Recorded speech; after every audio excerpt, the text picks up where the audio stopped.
நிமிஷம் இங்கே வாங்க. நிறைய எலெக்ஷனை நீங்கள் பார்த்துருப்பீங்க.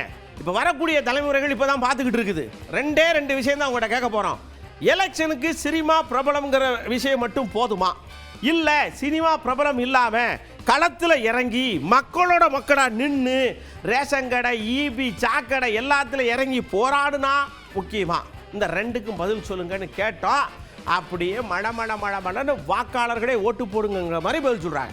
மக்களுக்கு நல்லது பண்றவங்க அது எந்த ப்ராப்ளமா இருந்தா என்ன? இப்போ வரைக்கும் சினிமால இருந்து வந்தவங்க தான் நாட்டை ஆண்டுட்டு இருக்காங்க. எம்ஜிஆர் அவருமே சினிமா ப்ராப்ளம் தான். ஒரு எம்ஜிஆர் போன்றவர்கள் கடுமையாக மக்களுக்காக உழைத்தார்கள். அவர்களை நாம் சினிமா ப்ராப்ளம் என்பதை விட மக்களுக்காக உழைத்த நல்ல உள்ளம் என்பதை நாம் நினைவு கொள்ளணும். அவர் ஒரு அரசியல் கட்சியில் நீண்ட நாட்களாக இருந்து பயணித்து அதற்கு பிறகு மக்களுடைய போராட்டங்களை, மக்களுடைய நலனுக்கான பல்வேறு போராட்டங்களை நடத்தி அதற்கு பிறகு அவர்கள் ஆட்சி அதிகாரத்திற்கு வந்தார்கள். அந்த காலம் நல்லா இருந்துச்சு. இப்போ அப்படி கிடையாது. இப்போ காசுக்காக அரசியல் பண்றாங்க. அரசியலுக்கு வேற ஒரு சேவை மனப்பாடுயோட இருக்கணும். நடிகர்கள்லாம் வந்தாக்க அவங்களுக்கு அந்த தெரியாது, அந்த ஏரியாவில் என்ன ஆகுது, அந்த பஞ்சாயத்தில் அந்த மாவட்டத்தில் என்ன நடக்குதுன்றதெல்லாம் தெரியாது. ஒரு விவசாயினா அவருக்கு தெரியும் கஷ்டம் நஷ்டம் என்ன, நல்லது கெட்டது என்ன, எவ்வளவு மக்கள் கூட கலந்தவங்களுக்கு தான் அது அந்த விஷயமே புரியும். சினிமா நடிகர்களோ சினிமாவில் வந்தவங்களோ பொது வாழ்க்கையில உண்மையானவங்களா இருக்கணும். அவங்க அதுல இல்லாத போது நான் எல்லாத்தையும் குறிப்பிட்டு சொல்ல ஒரு சிலரை சொல்றேன், அதனால அது எடுபடாது. இப்போ எங்கேயோ ஒரு பாதிப்பு நடக்குது தமிழர்களுக்கு என்றால்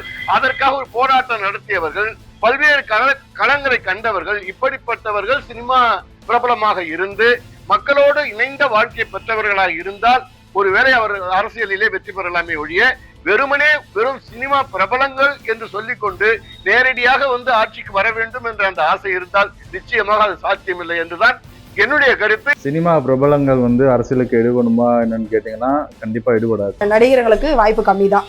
மக்களுக்கு தேவையான விஷயத்த பூர்த்தி பண்ணா மட்டும் சினிமாலேருந்து வரலாம். சினிமா தாண்டி வேற களத்துல இருந்து கூட வரலாம். மக்கள் போராட்டத்துல பங்கு பெற்று ஜெயிச்சவங்க தான் அதிகம். ஸோ ஒரு பிரபலமா இருந்தா மட்டும் நிச்சயமா தேர்தல் களத்துல நிக்க முடியாது. அது ஒரு அட்வர்டைஸ்மெண்ட். அவங்களுக்கு ஏற்கனவே முகம் தெரிந்த முகம், அதனால நிக்கலாம்.